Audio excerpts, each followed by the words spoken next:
Welcome to This Is How We Create, a show that digs deeper into the creative life of contemporary artists of color. Discover what feeds their creativity and how they found or are finding their artistic voice. Through these intimate and candid conversations, you'll gain insights into the lives of creative professionals of color that are hard to find anywhere else. Hey, it's Martine Severin here, and welcome back to This Is How We Create. You know, I've been thinking lately about the power of timely advice. Not the pushy kind, but the nuggets of wisdom that seem to find you when you need them the most. I was chatting with my nieces recently, and it got me reflecting on all of the incredible insights I've gleaned from the artists and the creatives who've appeared on the podcast. My tween niece is heading into the 8th grade, and with such a big change, she is wrestling with the prospects of making new friends and with being in high school. My other niece graduated from college in May, and she lives in a sort of limbo as she awaits the start of her first job. It can be unsettling to be in a liminal space or to be at a crossroad. And I find that words from others who've been through many crossroads is a cool balm against hot and often uncertain emotions. Chatting with my nieces remind me of how fortunate I am to have advice that I can draw from our guests. Their words and their lived experiences may be just the balm you were looking for. So today we're going to do things a little bit different.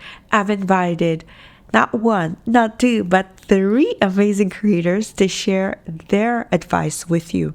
And this is the kind of advice that they wish they could have given to their younger selves. First up, we have writer Jasmine Guillory. Now, if you've ever dreamt of becoming an author, go ahead. Come on, lean in, get closer, because you are going to hear the true and tried tips from a best-selling author. Jasmine is going to spill the beans, and she is going to tell you the advice that she uses during her own writing process. After Jasmine, we have Amanda J. Cain, who appeared on episode 72. Amanda is a photographer, and she's going to let us in on some of the wisdom that she's picked along the way from her mentors. Not only that, she's also going to tell us some of the wisdom that she passes on to her own mentees. And to wrap things up, we'll hear from muralist and activist Dorian Sylvain, who appeared on the podcast on episode 77. Dorian is going to challenge us to rethink our approach to so-called mistakes in life. Let's dive in. I'll see you on the other side. This is Jasmine Guillory. So Jasmine, what advice do you have for some folks who are interested in becoming a writer? One is to read a lot. I've been reading my whole life. I was a reader long before I was a writer. And I think all of the books that I have read have built upon my knowledge as a writer. You know, being able to know how to tell a good story, you have to have read lots of good stories first to see this part is slow. This is boring me. If it's boring me as the writer, it is going to bore a reader, you know? And so kind of thinking about writing as a reader is very useful. I learned so much from reading other people, just sentence structure and how you talk about different things and, how to construct stories in totally different ways, like not just in my genre, but in so many other genres as well. And then I also think just keep trying, right? Like just what you were saying before about you just have to keep shooting, you just have to keep writing. Even if something is not working, pushing through and kind of figuring out why is it not working? What am I doing wrong here? What am I not excited about? What am I excited about? Can I write about that instead? Or, just like having fun with it. Because I also feel like if you're not having fun with this, what's the point of doing it in the first place, right? And so, yes, obviously, it's not always going to be fun, but there still has to be something that brings you back to it. And that, I think, is really important, is kind of finding the core that will bring you back to it every time. Hi, this is Amanda J. Cain. Can you tell me the things that you may have learned from your mentors? I think my mentors stem, all of them not in photography. I think that word, it kind of came up, started in church, obviously. And so I think for me, having those mentors when I was younger versus becoming a mentor or / manager, you really have to look out for other people, not just yourself. That's the hardest thing, I feel like. Because once you're like, if you're just doing your job and you're in the moment, you know what I mean? You're just working for you, right? If I'm in a management role or mentoring, I actually, I want to give them the leeway to succeed as well as fail, because sometimes that has to happen, right? And at times it's hard. It's like, she's probably not ready for this, but I'm going to give it to her anyway, and we'll see how she does. But yeah, I think it's come full circle, because obviously, there are things my mentors told me that I did not do, and it was a very fun experience. And so watching it, I'm just like, yeah, I remember that, bumping your head and kind of having to get your bearings back and figure it all out. But I think mentorship to me right now it's more about setting the next set of creatives up. Maybe they do fail a couple times, but about telling them, hey, this is what you learn in college is sometimes awesome, but doesn't really reflect on the real world experience. This is what you need to start off with, or these would be a few good tips to start off with in the real world. Just about giving them the heads up, because not everybody's going to be nice. There are people that are going to hate on you because of your status. It is what it is. But, just continuing to put your head down and do the work has been, I guess, my advice to them. So other than putting your head down and doing the work, which is the one piece of advice I think a lot of people forget, right? They get lost in comparing themselves to others. Yeah. They get lost in doubt. Do you find that that's the most frequent advice that you give, or are there some others that you, or not necessarily advice, but are there other ways that you guide them? Number one would be you, be yourself, because I think that's a hard thing to do, because especially with influencer statuses nowadays, people are looking up to folks and wanting to be like them. And sometimes that works for some people. I'm not going to sit here and say it doesn't, but a lot of times what you get is the person that you don't even know anymore.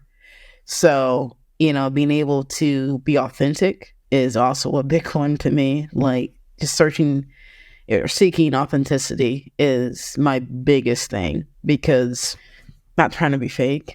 I wouldn't want them to be fake. You know what I mean? Like, tell it how you see it. Sometimes it may have to be a mild approach to that. You know what I mean? There are other ways to say that, but being truthful and honest is probably up there as well. So I think the grand scheme of things, being authentic kind of encompasses everything that I try to tell them. Gosh, I can just think about the young Amanda, right? Mm-hmm. When you were trying to figure out what you were going to do with your life way back when. Can you imagine having you going back to guide you? That is, not that I wasn't great at what I did, but like a lot of it was like the little things that I didn't know, or the things that over time you're like, oh, that makes sense. Because I just wanted to shoot photographs, and that was it. That was what I thought photography was. And it's certainly not that. Hi, my name is Dorian Sylvain. So I would love for you to talk a little bit about, or I would love for you to share a book or a piece of advice or a new perspective that you have acquired that has profoundly changed the way you view art and your life in the last few decades. I guess what my experience has been, and some of the advice that I try to give to particularly younger artists is really just be a life learner, continue to challenge yourself, continue to get out of your safety zone, continue to do the things that you're not very good at, understand that carpentry can inform puzzle, even though they don't seem to have a lot of relationship on the surface. And one of the things that I have just run into with a lot of younger artists, emerging artists, is this notion of being stuck in a style or being stuck in one medium. And I just can't emphasize enough how all of those arts inform each other. To me, it's akin to saying that you could only paint in silence, that you can't have music playing. The music can inspire and encourage a different way of thinking. It can change a vibration in a space. And so I think we have to stop trying to separate painters and dancers and authors and performers, and understand that the more we can expand our languages and our use of visual and performing arts language, the stronger we become as artists, the stronger we become as creators, creative people in general. And so for me, I'm constantly trying to dabble in new things, and it just expands the way I think. When I start a project, I'm just all over the place. I'm thinking about this and that. It could be this, it could be that, it could be And my kids are funny because they will tell me, like, Mom, come on, reel it back. It's like, let's just try to get it down to, something that really speaks to the question, the question that the mural is trying to answer or address, or the piece of art is trying to answer or address. But art can be so many things that it's really a daunting process, just the idea of looking at a blank piece of paper, right? How do I tackle this with any thoughtful mark making? So I think being an artist is just like that in general, is that it can be a lot, but it can also be a little, depending on how you approach it and how you see yourself as an artist, how you fit in. And so, yeah, keep learning, keep pushing, keep trying new things. There's no such thing as a mistake, when it comes to art. I can't tell how many times kids have wanted to ball up a piece of paper, right? And I'm like, no. You got to find where your successes are, even within something that you think is a mistake. So I think that's applicable for much of life, right? It's so true. It's so true. I think there's this book that my son was reading when he was in kindergarten, and it's something to the effect of a wonderful oops. Yeah. And it was teaching kids that mistakes are wonderful. That's right. They could be wonderful, and that you pivot, you learn, a closed door over here might mean an open door there. So, all those things that I think speak to optimism, that we're gonna make things work. Thanks for tuning in to this week's episode. I hope that some of the thoughts from Jasmine Guillory from episode 50, Amanda J. Cain, episode 72, Dorian Sylvain, episode 77, resonate with you. Check out the show notes because we have specific links to each of their episodes so you could listen to their own episode. Lastly, I just wanted to share a little tidbit of information with you. Research out of the University of Waterloo in Canada mentions that for advice to be truly effective, and may I personally add life-changing, that advice needs to be consistent, and you need to access advice over and over and over again. That said, do come back, y'all. Come back next week and the week after that for some sage life advice and for life stories from our remarkable guests. Have a good day. See you later, alligator. Hi there. I have a quick favor to ask you before you go. If you're loving the show, would you mind taking a quick second to leave us a 5-star review on your favorite go-to podcast app?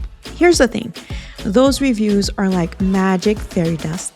They help other creatives of color discover our show and tap into their own artistic superpowers. While you're at it, why not subscribe to our Substack newsletter, Creative Matters? Creative Matters is like a weekly dose of inspiration delivered straight to your inbox. You can find the link to subscribe in the show notes. All right, that's all that I have for you today. I can't wait to see you on the next episode. Bye.